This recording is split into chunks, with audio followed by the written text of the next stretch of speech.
الله الرحمن الرحيم يا أيتها النفس المطمئنة ارجعي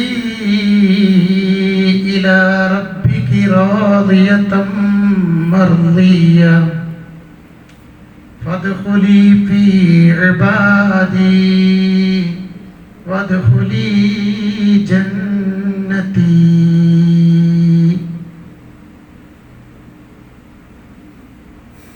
ബഹുമാനവും ഏറെ സ്നേഹവുമുള്ള ഈ മഹല്ലിലെ നല്ലവരായ കാരണവന്മാരെ, സഹോദര സഹോദരിമാരെ,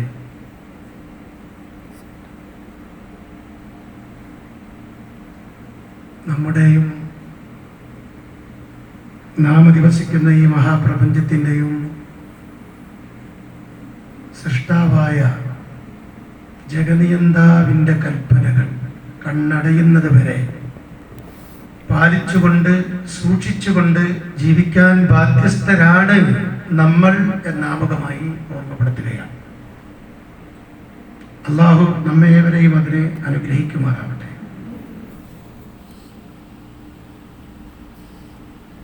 ഇന്നത്തെ ക്ലാസ്സിൽ നമുക്ക് ഒത്തുകൂടി ചർച്ച ചെയ്യാനുള്ള, ഓർത്തെടുക്കാനുള്ള വിഷയം മരണം ഒടുക്കമല്ല തുടക്കമാണ് എന്നതാണ്. ആർക്കും ലളിതമായി മനസ്സിലാക്കാൻ കഴിയുന്ന ഒരു വിഷയമാണിത്. കഴിഞ്ഞ റമദാനിലെ ക്ലാസ്സിൽ ഖുർആനിനെ കുറിച്ചാണ് നമ്മൾ ഇവിടെ ചർച്ച ചെയ്തത്. അള്ളാഹു ഒത്തുകൂടൽ ഒരു സൽക്രമമായി സ്വീകരിക്കുമാറാവട്ടെ. പ്രിയപ്പെട്ടവരെ, ഈ വിഷയം, അതായത് മരണം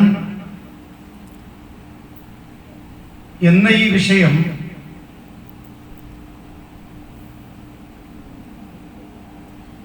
നമുക്കെല്ലാവർക്കും ബോധ്യമുള്ള, നമ്മൾ ആലോചിക്കേണ്ട, എപ്പോഴും ഓർക്കേണ്ട ഒരു വിഷയമാണ്.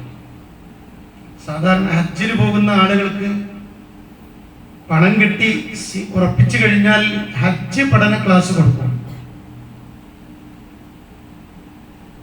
അതേപോലെ സക്കാത്ത് നൽകേണ്ട ആളുകളെ ഒരുമിച്ച് കൂട്ടി, അർഹരായ ആളുകളെ, ദാതാക്കളെ വിളിച്ചു കൂട്ടി സക്കാത്ത് സെമിനാർ സംഘടിപ്പിക്കും. സക്കാത്ത് ബാധ്യത ഉള്ളവരെ അതിൽ പങ്കെടുക്കുള്ളൂ. ഹജ്ജിന് പോകുന്നവരെ ഹജ്ജ് ക്ലാസ്സിൽ പങ്കെടുക്കുന്നുള്ളൂ. എന്നാൽ ഈ വിഷയത്തെക്കുറിച്ച് ചർച്ച ചെയ്യുമ്പോൾ ഈ കൂട്ടത്തിൽ ഒരാൾക്കും മാറി നിൽക്കാൻ പറ്റില്ല. നമ്മളെ എല്ലാവരെയും അനിവാര്യമായും ബാധിക്കുന്ന ഒരു വിഷയമാണ് നമ്മൾ ചർച്ചക്കെടുക്കുന്നത്. ഈ കൂട്ടത്തിൽ ഒരാൾ എണീറ്റ് എന്ന് ചോദിക്കണേ, അല്ല ഞാൻ ഹജ്ജിന് പോകുമോ എന്നൊരാള് എണീറ്റ് എന്ന് ചോദിക്കുകയാണ്. നമുക്ക് എന്തേ മറുപടി പറയാൻ പറ്റുള്ളൂ? ഉറപ്പില്ല. അല്ലാണ്ട് തൗഫീഖ് ഉണ്ടെങ്കിൽ നടക്കും, അതിന് സാധിക്കട്ടെ എന്ന് പ്രാർത്ഥിച്ച് അയാൾ ആശ്വസിപ്പിച്ച് നമ്മൾ ഇരുത്തും. പക്ഷെ രണ്ടാമതൊരു ചോദ്യം അതേ സുഹൃത്ത് ചോദിക്കുകയാണ്, ഞാൻ മരിക്കുമോ എന്നാണ്. വളരെ കൃത്യമായി, വളരെ വ്യക്തമായി, സത്യമായി നമുക്ക് പറയാവുന്ന ഒരു ഉത്തരമുണ്ട്. സഹോദര, രണ്ടാമത്തെ ചോദ്യം 100% നിനക്കുറപ്പാണ്. എന്ന് പറഞ്ഞാൽ മരണം എന്നത് അനിവാര്യമാണ്. ഈ വിഷയം കൂടുതൽ ചർച്ച ചെയ്യേണ്ടയില്ല, ചില കാര്യങ്ങൾ പങ്കുവച്ചാൽ മതി. അള്ളാഹു അനുഗ്രഹിക്കട്ടെ. പ്രിയപ്പെട്ടവരെ, ഇതിലേക്ക് വരുമ്പോൾ നമ്മൾ ആലോചിക്കേണ്ട ഒരു ചില ചോദ്യങ്ങളുണ്ട്. ഒന്ന്, നാം എവിടെ നിന്ന് വന്നു? നമ്മൾ എവിടെ നിന്നാണ് വന്നത്? രണ്ട്, ഇപ്പോൾ നമ്മൾ എവിടെയാണ്? അടുത്തത്, ഇനി എങ്ങോട്ടാണ് നമ്മൾ പോകുന്നത്? എവിടെ നിന്ന് വന്നു, ഇപ്പോൾ എവിടെയാണ്, ഇനി എങ്ങോട്ടാണ്? ഇതിന് 4 ഘട്ടങ്ങൾ നമുക്ക് മുമ്പിൽ കൃത്യമായിട്ട് നമുക്ക് ബോധ്യപ്പെട്ട വസ്തുതയാണ്. ഒന്നാമത്തെ ഘട്ടം എന്ന് പറയുന്നത് ഈ ഇരിക്കുന്ന ഞാനും നിങ്ങളും മാതാവിന്റെ ഗർഭാശയത്തിൽ കഴിഞ്ഞ 9 അല്ലെങ്കിൽ എണ്ണപ്പെട്ട മാസങ്ങളാണ്. ആ ഘട്ടം കഴിഞ്ഞിട്ടാണ് നമ്മൾ ഇവിടെ തിരിച്ചു വന്നത്, ഇവിടേക്ക് എത്തിയത്. ഒന്നാമത്തെ ഘട്ടം തരണം ചെയ്യാത്ത ആരും ഈ കൂട്ടത്തിലില്ല. രണ്ടാമത് ദുനിയാവിലാണ് നമ്മൾ. എവിടുന്ന് വന്നു എന്ന് ചോദിക്കുമ്പോൾ ഉത്തരണ്ട്. രണ്ടാമത് ദുനിയാവിലാണ് ഇപ്പൊ നമ്മൾ ഉള്ളത്. തൽക്കാലം ദുനിയാവിലാണ് എന്ന് ഉറപ്പുള്ളത് കൊണ്ട് അതൊന്നും മാറ്റി വെക്കുക, പിന്നീട് ചർച്ച ചെയ്യാം.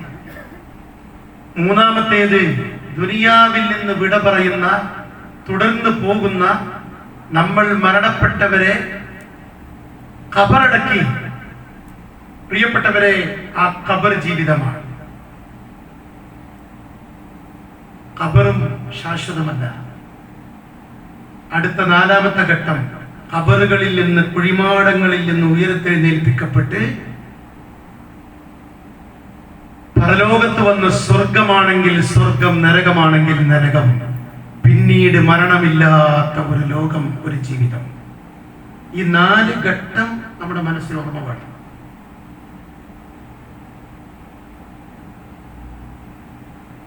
ഇനി ഈ 4 ഘട്ടങ്ങൾ നമ്മൾ ഒന്നുകൂടി ചർച്ച കേൾക്കണം. ഗർഭാശയത്തിൽ ആകുള്ളത് കുറഞ്ഞ സമയമാണ്, 9 മാസം. ഈ 4 ഘട്ടങ്ങളുടെ ഈ സമയ വ്യത്യാസം നമ്മൾ മനസ്സിലാക്കണം. ദുനിയാവിന് അല്പം കൂടുതലാണ്, 80 കൊല്ലാണ്. ഒന്നാമത്തെ ഘട്ടവും 2ാമത്തെ ഘട്ടവും തമ്മിൽ അന്തരമുണ്ട്. 3ാമത്തെ ഘട്ടം ഖബറാണ്, ഉയർത്തെഴുന്നേൽപ്പ് വരെ ഖബറിലാണ്. 4ാമത്തെ ഘട്ടം പരലോകമാണ്, മരണമില്ലാത്ത ലോകം. സമയ വ്യത്യാസമുണ്ട്, 4 ഘട്ടങ്ങൾ എന്ന് ചുരുക്കം. ഇനി ഗർഭാശയം സത്യമാണെന്ന് നമുക്ക് ബോധ്യമുണ്ട്. ഇനി ആരെങ്കിലും അതിനെ നിഷേധികളായി ആരെങ്കിലും തള്ളിക്കളയുന്നുവെങ്കിൽ, ഉമ്മ ജീവിച്ചിരിക്കുന്നുവെങ്കിൽ അത് നിഷേധിക്കാൻ കഴിയില്ല. ഇനി ഉമ്മ അല്ലെങ്കിലും ഇവിടെ തൊട്ടു നോക്കിയാൽ ഒരടയാളം കാണും. പൊക്കിൽ എന്നാണ് അതിന്റെ പേര്. ആ പൊക്കിൽ ഓർമ്മപ്പെടുത്തുന്നത്, ഉണർത്തുന്നത്, സഹോദര സഹോദരി, നിനക്കൊരു ഉമ്മയുണ്ടായിരുന്നു എന്നാണ്. അപ്പോ ഒന്നാമത്തെ ഘട്ടം സത്യാണ്, 2ാമത്തെ ഘട്ടം ദുനിയാവാണ്. ഇതും ആർക്കും നിഷേധിക്കാൻ പറ്റൂല. 3ാമത്തെ ഘട്ടം ഖബറാണ്. പ്രിയപ്പെട്ടവരെ, മരണം നടന്ന് അടുത്ത ലോകത്തേക്ക് നമ്മളിൽ നിന്ന് മരണപ്പെട്ട ബന്ധുമിത്രാദികളെ ഉൾപ്പെടെയുള്ളവരെ നമ്മൾ ആ ഖബറിൽ മറവ് ചെയ്ത് തിരിച്ച് തസ്ബീഹൊക്കെ ചൊല്ലി തിരിച്ചു വന്നവരാണ് ഞാനും നിങ്ങളും. 3ാമത്തത് നമ്മൾ അനുഭവിച്ചിട്ടില്ലെങ്കിലും ഞാനും നിങ്ങളും നമ്മളെ വേണ്ടപ്പെട്ടവരെ ഖബറടക്കി തിരിച്ചു വന്നവരാണ്, ഖബർ കണ്ടവരാണ്. 1ാമത്തേത് അനുഭവിച്ചു, 2ാമത്തേത് അനുഭവിച്ചു കൊണ്ടിരിക്കുന്നു, 3ാമത്തേത് നമ്മൾ അനുഭവിക്കാനിരിക്കുന്നു. നമ്മളിൽ വേണ്ടപ്പെട്ടവരെ മരണാനന്തരം നമ്മൾ അതിൽ കൊണ്ടുപോയി മറവ് ചെയ്ത് തിരിച്ചു വന്നവരാണെങ്കിൽ 3ാമത്തേതും സത്യമാണ്. പിന്നെ 4ാമത്തേത് പരലോകം. സഹോദര, 3 കാര്യവും ബോധ്യപ്പെട്ടുവെങ്കിൽ 4ാമത്തേത് മാത്രം എന്തിനു നിഷേധിക്കണം? ഇനി ഒന്നുകൂടി 4 നമ്മൾ പരിശോധനയ്ക്ക് വിധേയമാക്കണം. 4 ഘട്ടങ്ങളെ. ഇത് സൂറത്ത് അബസ എന്ന അധ്യായം പരിശോധിച്ചാൽ ഈ ഘട്ടങ്ങൾ അല്ലാഹു പരിചയപ്പെടുത്തുന്നത്, പറയുന്നത് നമുക്ക് കാണാൻ പറ്റും. മിൻ അയ്യി ശൈഇൻ ഖലഖ മിൻ നുത്ഫത്തിൻ ഖലഖഹു ഫഖദ്ദറ ثم السبيل يسر ثم أماته فأقبر ثم إذا شاء أنشر. ആ വന്ന വഴി നോക്കാൻ നിങ്ങൾ വളരെ കൃത്യമാണ്. സൂറത്തു അബസയിലെ തുടർച്ചയായ ആ വചനങ്ങൾ ഇങ്ങനെ പാരായണം ചെയ്യുമ്പോൾ നമുക്ക് കാണാൻ പറ്റും. ഇനി നമ്മുടെ ചർച്ച മരണം ഒടുക്കമല്ല, തുടക്കമാണ്, അതൊരു തുടർച്ചയാണ് എന്നാണ് വിഷയം. അതാണ് അപ്പൊ ഗർഭാശയത്തിലെ ആ കാലഘട്ടം, അതിന്റെ തുടർച്ച ദുനിയാവ്. മരണത്തോടെ അവസാനിക്കുന്ന ദുനിയാവ് മരണം ഒടുക്കമല്ല, അതൊരു മറ്റൊരു ജീവിതത്തിന്റെ മറ്റൊരു ലോകത്തേക്കുള്ള കവാടമാണ്, തുടക്കമാണ്, തുടർച്ചയാണ്. അതോടെ വേറൊരു ലോകത്തേക്ക് പോവുകയാണ്. ഖബറും അവസാനമല്ല. അല്ലാഹു നിശ്ചയിച്ച സമയമായാൽ ആ ഖബറിലുള്ളവരെ മുഴുവൻ പുറത്തേക്ക് അല്ലാഹു ഉയർത്തെഴുന്നേൽപ്പിക്കും. ഖബറിലുള്ളതിനെ മുഴുവനും പുറത്തേക്ക് ഇളക്കി മറിക്കപ്പെടും. അഫലാ യഅലമു ഇദാ ബുഅ്തിറ മാ ഫിൽ ഖുബൂർ. നിങ്ങൾക്കറിയുമോ ഖബറിലുള്ളതിനെ മുഴുവനും പുറത്തേക്ക് ഇളക്കി മറിക്കപ്പെട്ടാൽ പിന്നെ നടക്കാൻ പോണ വിചാരണയും പരിശോധനയൊക്കെ അള്ളാഹു തുടർന്ന് കൃത്യമായിട്ട് പറയുന്നുണ്ട്. ഞാനത് ഓർമ്മപ്പെടുത്ത മാത്രമാണ്. ശരി, ഏതായാലും ഒന്നാമത്തെ ഘട്ടത്തിൽ ആരാധനകളൊന്നുമില്ല. ഗർഭാശയത്തിൽ ഒരു കർമ്മം നമ്മളാരും ചെയ്തിട്ടില്ല. രണ്ടാമത്തെ ഘട്ടം ഇവിടെ നിൽക്കട്ടെ, നമ്മളുള്ള ഈ ഒത്തുകൂടിയ ഘട്ടാണ്. മൂന്നാമത്തെ ഘട്ടമാകുന്ന ഖബറിൽ ആരാധനകളില്ല, അനുഷ്ഠാനങ്ങളില്ല. നാലാമത്തെ ഘട്ടമാകുന്ന മഹ്ശറിൽ അല്ലെങ്കിൽ സ്വർഗനരകത്തിൽ പ്രിയപ്പെട്ടവരെ ആരാധനകളില്ല, കർമ്മങ്ങളില്ല. ഖബറിലൊക്കെ ഉണ്ടല്ലോ ആരാധന ഉണ്ടായിരുന്നു വെച്ചാൽ എന്താ അച്ചടക്കത്തിൽ മുഴുകക്കാർ ആരാധനയൊക്കെ, കാരണം വേറൊരു എൻഗേജ് ഇല്ലല്ലോ. പക്ഷേ അവിടെ ഒന്നും കർമ്മലോകമല്ല, അവിടെയൊക്കെ പ്രതിഫല ലോകമാണ്. കർമ്മലോകത്താണ് ഞാനും നിങ്ങളും സംഗമിച്ചിരിക്കുന്നത്. എത്ര കൃത്യമാണ്, എത്ര വ്യക്തമാണ്. ഇപ്പൊ ദുനിയാവാണ്.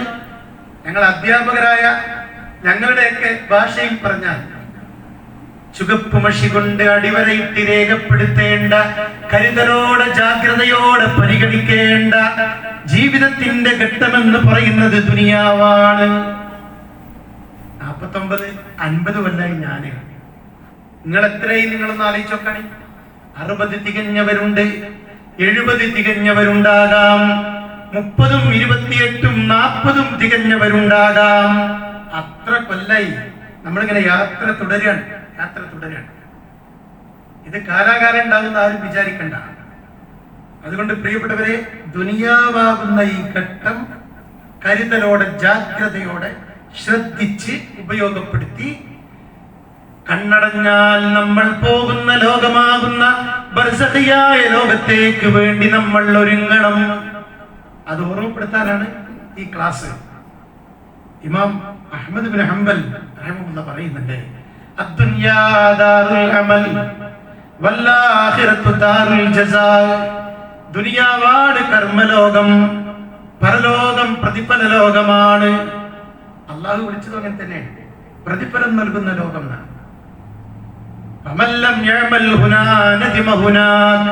മഹാനായ ഇമാം അഹ്മദ് ബിൻ ഹംബൽ റഹിമഹുല്ലാഹ് പറയാൻ, ഇവിടെ കർമ്മമില്ലെങ്കിൽ, ഇവിടെ കർമ്മം ചെയ്ത് ജീവിച്ചില്ലെങ്കിൽ, ഇവിടെ സൽക്കർമ്മങ്ങൾ സമ്പാദിച്ചില്ലെങ്കിൽ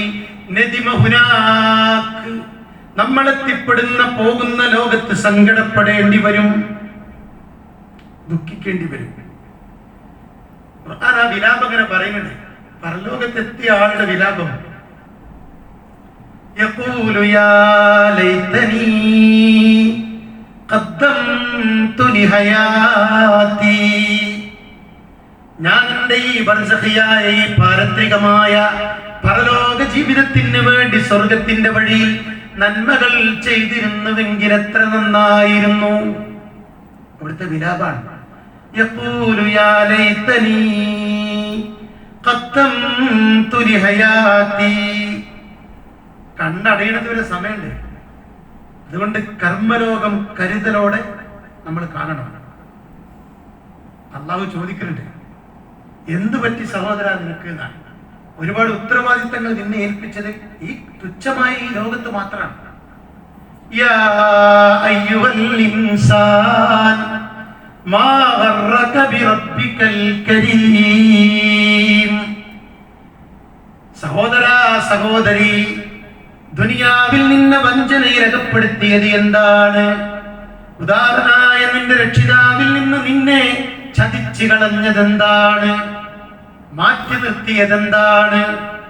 കർമ്മം ചെയ്യേണ്ടത് നമ്മളെ, കർമ്മല്ലാതെ വന്നുള്ള അപകടമാണ് പടച്ചോൻ ഈ ചോദിക്കണത്.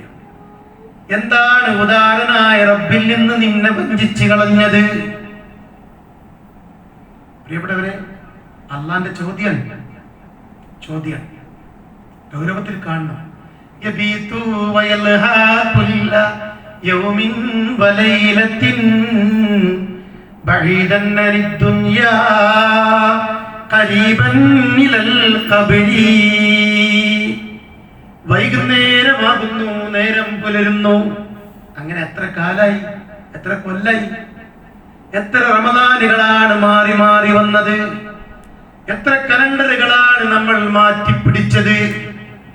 പ്രിയപ്പെട്ടവരെ, ഓരോ വർഷവും എന്തെല്ലാം ആലോചനകളാണ് നമ്മൾ പ്ലാൻ ചെയ്തത്.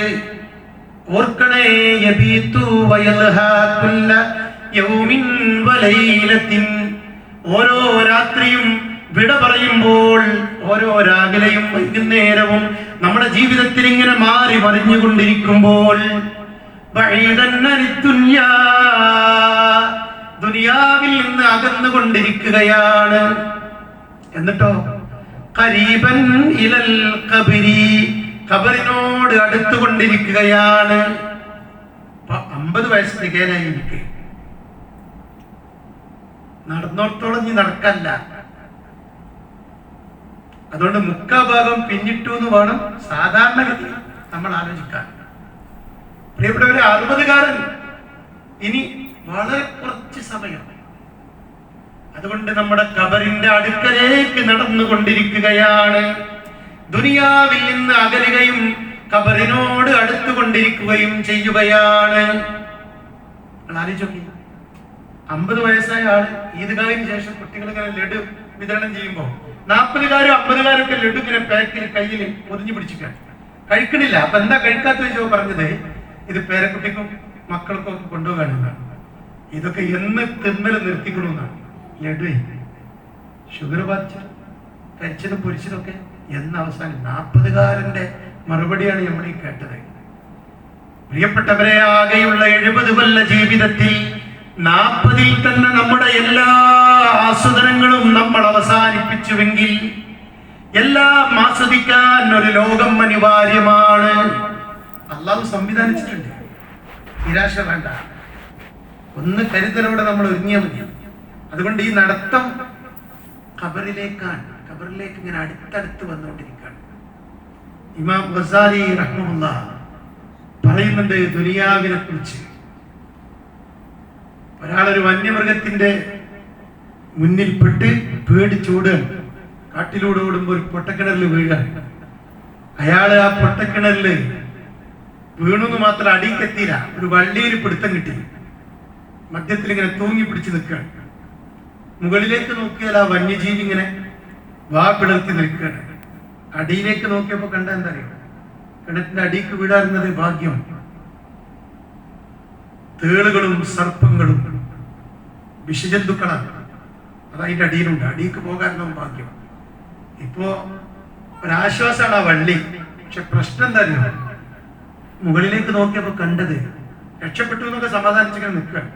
പക്ഷെ അപ്പോഴാണ് ആ തൂങ്ങിപ്പിടിച്ച വള്ളി 2 എലികൾ ഇങ്ങനെ കാർന്ന് തിന്നാണ് 2 ഭാഗത്തുനിന്ന്. ഒന്നൊരു വെളുത്ത എലി, മറ്റൊന്നൊരു കറുത്ത എലി. ഈ 2 എലികളും ഇങ്ങനെ കാർന്ന് തിന്നാല് ഒരു 10 മിനിറ്റിനുള്ളിൽ ആ വള്ളി അറ്റി ഇയാളെ കഥ കഴിയും. ഒരു സമാധാനമില്ല. തൂങ്ങി പിടിച്ചു നിൽക്കുമ്പോൾ അടിയിക്കും പോകാൻ പറ്റൂല, മേലക്കും വരാൻ പറ്റൂല. പിടിച്ച വള്ളിന്റെ അവസ്ഥപ്പതാണ്. അങ്ങനെ നിൽക്കുമ്പോഴാണ് അയാളെ വായിലേക്ക് ഒരു തേൻതുള്ളി വീഴാണ്. ആ തേൻതുള്ളി അയാള് നുകരാണ്, ആസ്വദിക്കാണ്. ആ ആസ്വദനത്തിൽ അയാൾ എല്ലാം മറന്നു. മുകളിലുള്ള വന്യജീവിയെ മറന്നു, അടിയിലെ വിഷജന്തുക്കളെ മറന്നു. തൂങ്ങിപ്പിടിച്ച സമാധാനത്തിന്റെ വള്ളി 2 എലികൾ ഇങ്ങനെ കാർന്നു നിന്നത് മറന്നു. എല്ലാം അയാളെ മറപ്പിച്ചത് ആ തേൻതുള്ളിയാണ്.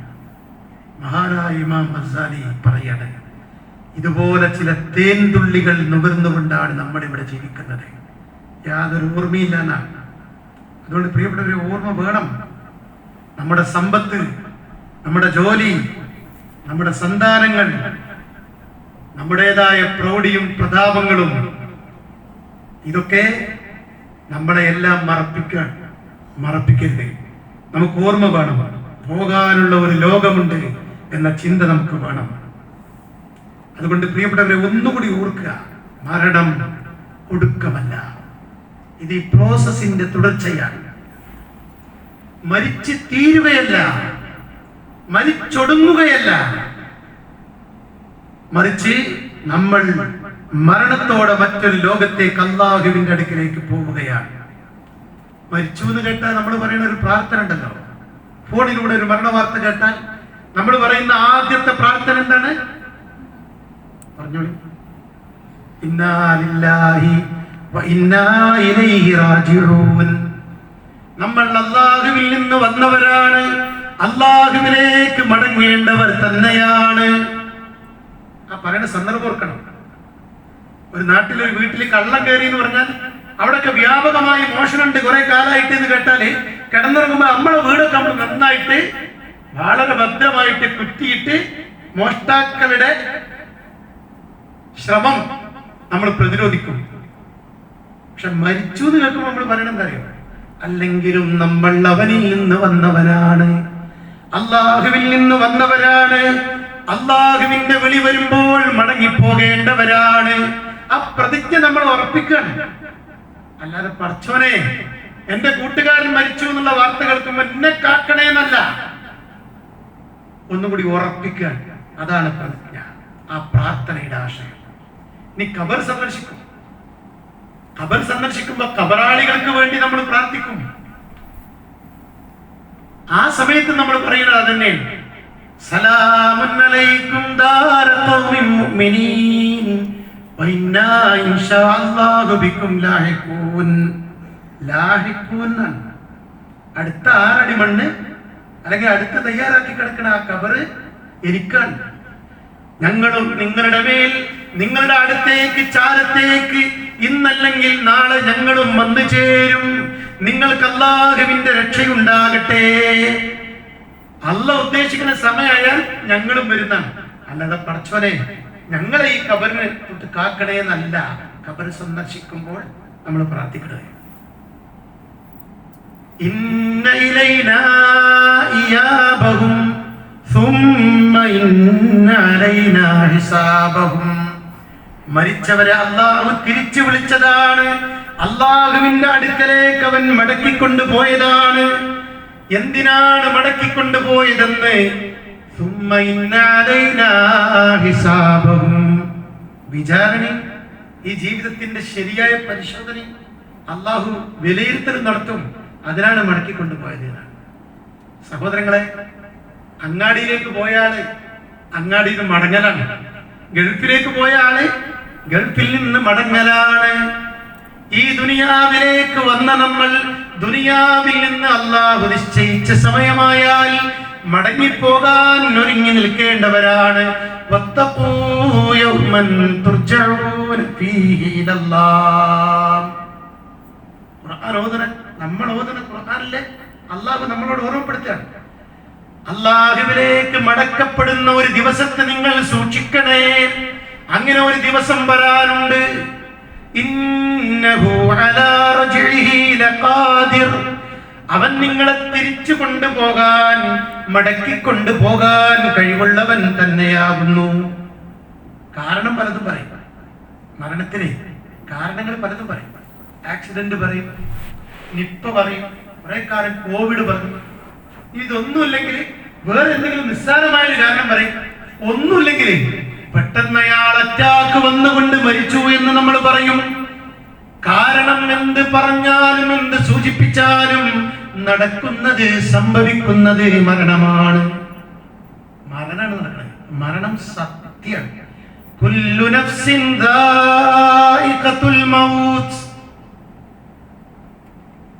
മനുഷ്യന്റെ ശരീരത്തിന്റെ ഘടന പരിശോധിച്ച വിദഗ്ധരായ ഗവേഷണം നടത്തിയ ആളുകളൊക്കെ പറഞ്ഞത് ഇതിനൊരു ഗ്യാരണ്ടി ഇല്ല എന്നാണ്. ഒരു ഗ്യാരണ്ടി മനുഷ്യ ശരീരത്തിനില്ല എന്നാണ്. അതുകൊണ്ട് മരിക്കുമെന്നാണ് ശാസ്ത്രലോകം മനുഷ്യ ശരീരത്തെ കുറിച്ച് പഠനം നടത്തിയിട്ട് പറഞ്ഞത്. മരിക്കാതെ കുറച്ച് കൂടുതൽ കാലം ജീവിക്കുന്നുണ്ടെങ്കിൽ അയാൾക്ക് ഈ ഒരു കപ്പാസിറ്റി ഉണ്ടാവില്ല എന്നാണ്. കാഴ്ച, കേൾവി, മറ്റു സംവിധാനങ്ങളൊക്കെ സീറോ ആയി മാറുന്നതാണ്. കുല്ലു നഫ്സിൻ ദായിഖത്തുൽ മൗത്ത്. ജീവിച്ചു കൊണ്ടിരിക്കുന്ന എല്ലാവരും മരണത്തിന്റെ രുചി ആസ്വദിക്കുക തന്നെ ചെയ്യും. അല്ലാത്ത ഒരാളുമില്ല. എപ്പോൾ എവിടെ വെച്ച് ഇതല്ലാഹു അറിയിച്ചിട്ടില്ല. എപ്പോൾ എവിടെ വെച്ച് എന്ന് നമ്മൾ മരിക്കുമെന്നത് അല്ലാഹു അറിയിച്ചിട്ടില്ല, അറിയിക്കാൻ അല്ലാഹു വിചാരിച്ചിട്ടില്ല. വമാ തദ്രീ നഫ്സും ബിഅയ്യി അർളിൻ തമൂത്. നാളെ ഏത് മണ്ണിൽ വെച്ചാണ്, ഏത് ഭൂമിയിൽ വെച്ചാണ്, എവിടെ വെച്ചാണ് നമ്മുടെ മരണമെന്നത് ഒരാൾക്കും അറിയുക സാധ്യമല്ല. ടൈറ്റാനിക്, അതിന്റെ അവശിഷ്ടം കാണാൻ ടൈറ്റാൻ സംഘം കോടീശ്വരന്മാരാണ്. Very well planned. അത്ര ഗവേഷണാത്മകമായ കോടികൾ ചിലവഴിച്ചുകൊണ്ടാണ് പഠന വിധേയമാക്കിയതിനു ശേഷം എല്ലാ സോണും സേഫ് ആക്കിയതിനു ശേഷമാണ് യാത്ര തുടങ്ങിയത്. പക്ഷേ എല്ലാ കണക്കുകളും തെറ്റിച്ചു. അവർക്ക് അല്ലാഹു നിശ്ചയിച്ചത് ആഴക്കടലാണ്. നമുക്കറിയാത്തൊരു സംഗതി അതാണ്. നമ്മുടെ ഡേറ്റ് ഓഫ് ബർത്ത് നമുക്കൊക്കെ അറിയാം, പക്ഷെ ഡേറ്റ് ഓഫ് ഡെത്ത് അല്ലാഹു നിശ്ചയിച്ചു. നഹ്നു ഖദ്ദർനാ ബൈനകുമുൽ മൗത്ത് വമാ നഹ്നു ബിമസ്ബൂഖീൻ. നിങ്ങൾക്കിടയിൽ മരണത്തിന്റെ തീയതി നാം നിശ്ചയിച്ചിട്ടുണ്ട്. ഖദ്ദറ എന്ന് പറഞ്ഞാൽ നിശ്ചയിച്ചു. കല്യാണ തീയതി നമ്മൾ ഫിക്സ് ചെയ്തു. ഗൾഫ് യാത്രക്ക് ടിക്കറ്റ് എടുക്കേണ്ട ഒരു തീയതി നിശ്ചയിച്ചു. നമ്മുടെ മരണത്തീയതി അല്ലാഹു നിശ്ചയിച്ചിരിക്കുന്നു. നമുക്കൊരിക്കലും അതിനെ മറികടക്കാൻ, അല്ലാഹുവിന്റെ തീരുമാനത്തെ പരാജയപ്പെടുത്താൻ നമ്മളെ കൊണ്ട് സാധ്യമല്ല. അതുകൊണ്ടാണ് കല്യാണത്തിന് പുറപ്പെട്ടവർ അറിഞ്ഞില്ല, ഇത് മരണത്തിലേക്കുള്ള യാത്രയാണെന്നവർ അറിഞ്ഞില്ല. എന്റെ അയൽപക്കത്തെ കുടുംബത്തിലെ വിരുന്ന് വന്ന 3 സഹോദരിമാർ ബിരിയാണി ദമ്മിട്ടിട്ടാണ് തൊട്ടടുത്ത കുളത്തിലേക്ക് കുളിക്കാൻ പോയത്. 3 ആളും ആ കുളത്തിൽ മുങ്ങിത്താഴാണ്.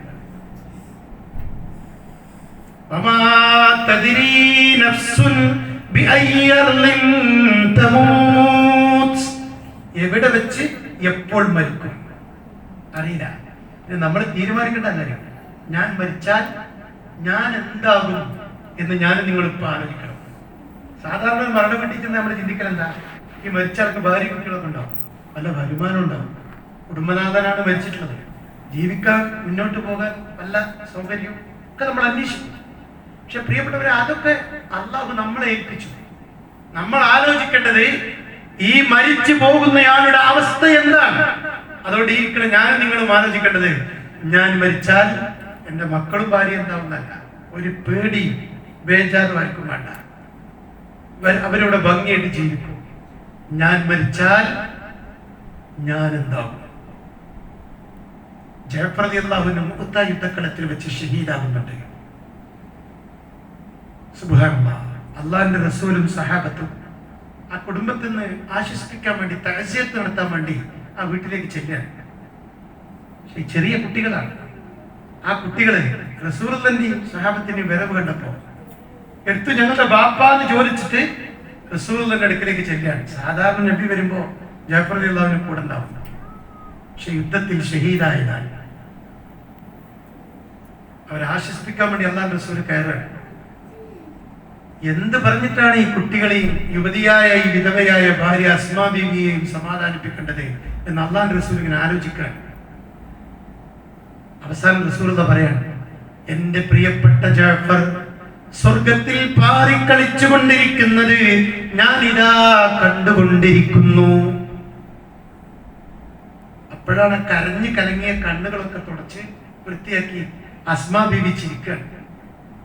യുവതിയായ എന്നെ വിധവയാക്കിക്കൊണ്ട് അദ്ദേഹം വിട പറഞ്ഞുവെങ്കിലും, ഈ ചെറിയ പൈതങ്ങളെ അനാഥരാക്കിക്കൊണ്ട് ഞങ്ങളിൽ നിന്ന് എന്നേക്കുമായി അദ്ദേഹം നഷ്ടപ്പെട്ടുവെങ്കിലും അദ്ദേഹം നേടിയല്ലോ സ്വർഗം.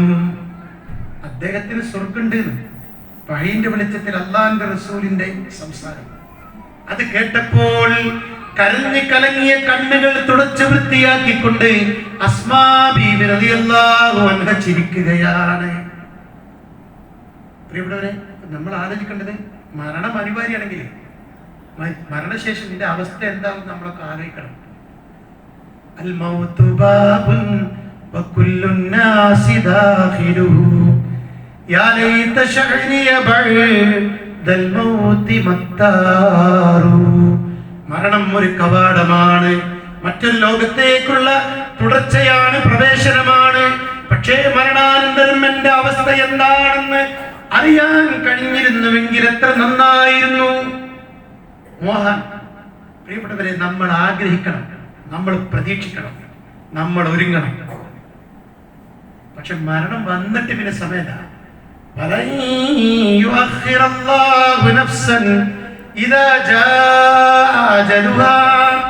അവധിയെത്തിയാൽ ഒരു നഫ്സിനെയും ഒരു നിമിഷം പോലും അല്ലാഹു പിന്തിപ്പിക്കുകയില്ല. മരിച്ചവർ എവിടെ?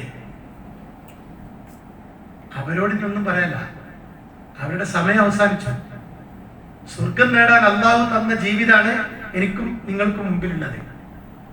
അതുകൊണ്ട് ഈ ജീവിതം അവസാനിക്കുന്നതിന് മുമ്പ് തീരുമാനമെടുത്ത് പ്രിയപ്പെട്ടവരെ ഒരുങ്ങാൻ നമുക്ക് കഴിയണം. അല്ലാഹു അനുഗ്രഹിക്കുമാറാവട്ടെ.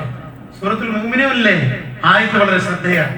ഹത്താ ഇദാ ജാഅ അഹദഹുൽ മൗത്ത്, അവരിൽ ഓരോരുത്തർക്കും മരണം അടുത്തെത്തുമ്പോൾ ഖാല റബ്ബിർജിഊൻ, പടച്ചവനെ എന്നെ ഒന്ന് മടക്കി തരുമോ?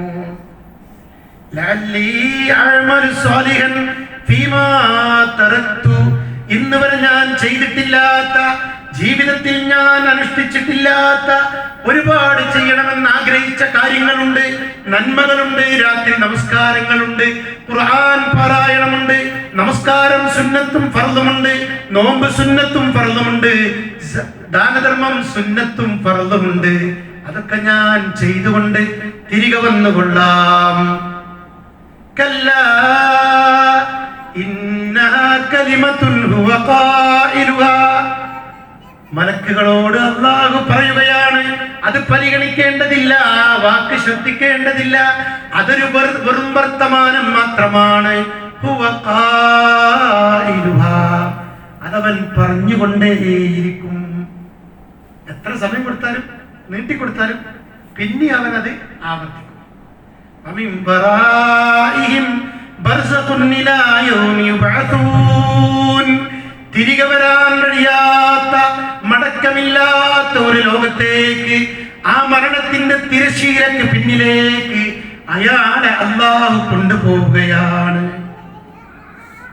നമുക്ക് ഓർമ്മ. അതുകൊണ്ട് ഈ ദിവസം, ഈ ജീവിച്ചുകൊണ്ടിരിക്കുന്ന ഓരോ ദിവസങ്ങളിലെയും സമയങ്ങൾ, മിനിറ്റുകൾ വളരെ പ്രധാനമാണ്. അബ്ദുല്ലാഹി ഇബ്നു മസ്ഊദ് റളിയല്ലാഹു അൻഹു പറയുന്നുണ്ട്, മാ നദിംതു അലാ ഷൈഇ നദമി അലാ യൗമിൻ ഗർബത് അശംസു നഖസത് ഫീഹി അജലി വലം യസിദ് ഫീഹി അമലി. അതാണ് എൻ്റെ ജീവിതത്തിലെ ഏറ്റവും വലിയ സങ്കടം. അബ്ദുല്ലാഹി ഇബ്നു മസ്ഊദ് റളിയല്ലാഹു അൻഹു പറയാം, ഒരു ദിവസം ലഭിച്ചിട്ട് ആ സൂര്യൻ ഉദിച്ച ദിവസം അസ്തമിക്കുമ്പോഴേക്കിനും നന്മ ചെയ്യാൻ കഴിയാതെ ആ ദിവസം എന്നിൽ നിന്ന് വിട പറഞ്ഞാൽ അതാണ് എൻ്റെ ജീവിതത്തിലെ ഏറ്റവും വലിയ സങ്കടം. ഏറ്റവും വലിയ സങ്കടം. ഒരു ദിവസം കിട്ടിയിട്ട് അതിനെ നന്മയിൽ ഉപയോഗപ്പെടുത്താൻ കഴിയാതിരുന്നാൽ അതാണ് എൻ്റെ ദുഃഖം എന്നാണ്. തോറ്റ കളി അടുത്ത തവണ ജയിക്കാൻ പറ്റും, നല്ല ടീം ഇറക്കിയാൽ മതി. കച്ചവടം പരാജയപ്പെട്ട വേറെ രീതിയിൽ നമുക്ക് മെച്ചപ്പെടുത്താൻ പറ്റും, തിരികെ അഭിവൃദ്ധിപ്പെടുത്താൻ പറ്റും. പ്രിയപ്പെട്ടവരെ, തീർന്നുപോയ സമയം ഒരിക്കലും നമുക്ക് തിരിച്ചു പിടിക്കാൻ സാധ്യമല്ല. ഒരു ചിന്തകൻ പറഞ്ഞൊരു വാക്കുണ്ട്, ഇനിയും ഒരു ജീവിതം ഉണ്ടായിരുന്നുവെങ്കിൽ ആ ജീവിതത്തിലെ ഒരു മിനിറ്റ് പോലും ഞാൻ കണ്ണടക്കില്ല.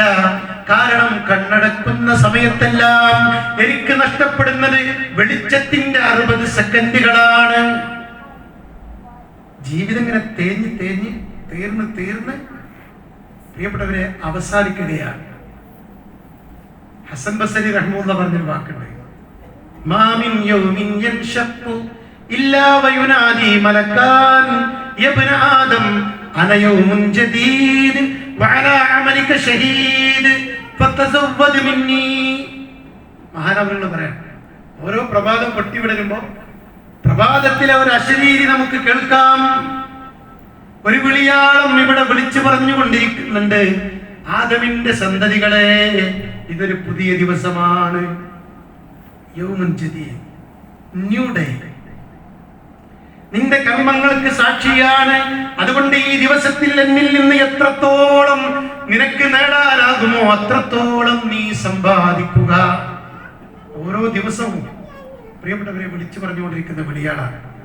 അതുകൊണ്ട് തീർന്നു പോകുന്ന ദുനിയാവിനെ കുറിച്ച് ജാഗ്രതയിൽ നമ്മൾ കാണണം. പിന്നെ പോകാനുള്ളത് ഖബറാണ്.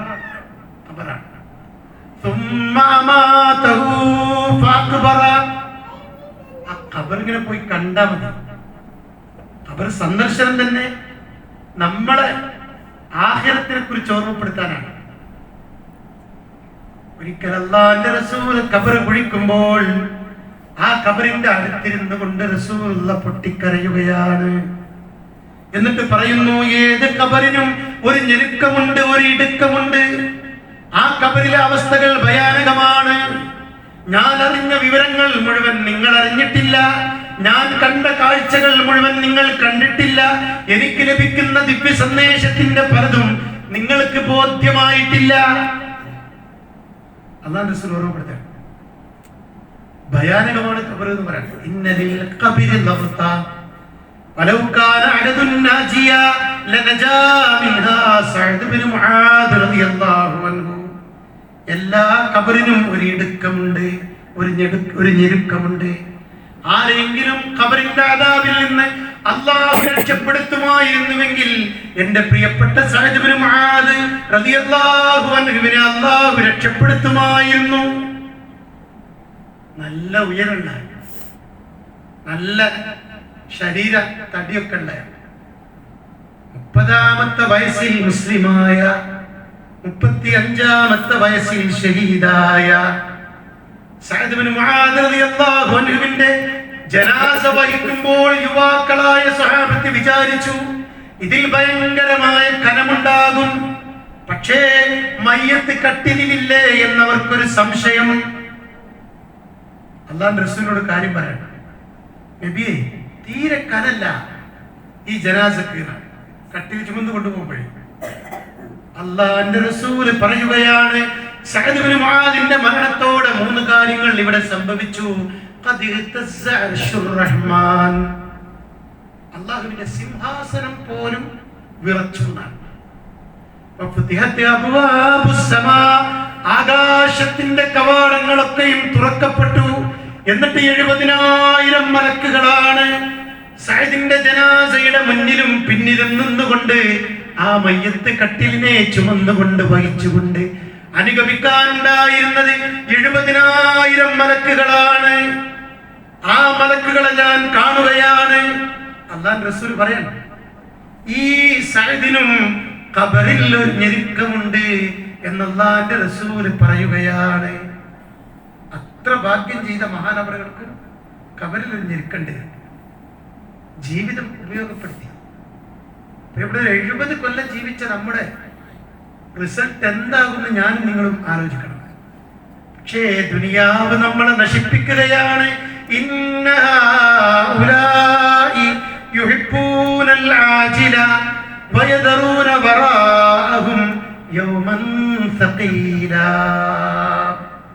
എല്ലാവരും ക്ഷണികമായ ഐഹികമായ ജീവിതത്തിനാണ് പ്രാധാന്യം കൊടുക്കുന്നത്. എല്ലാവരും പ്രിയം വെക്കുന്നത് അതിനോടാണ്.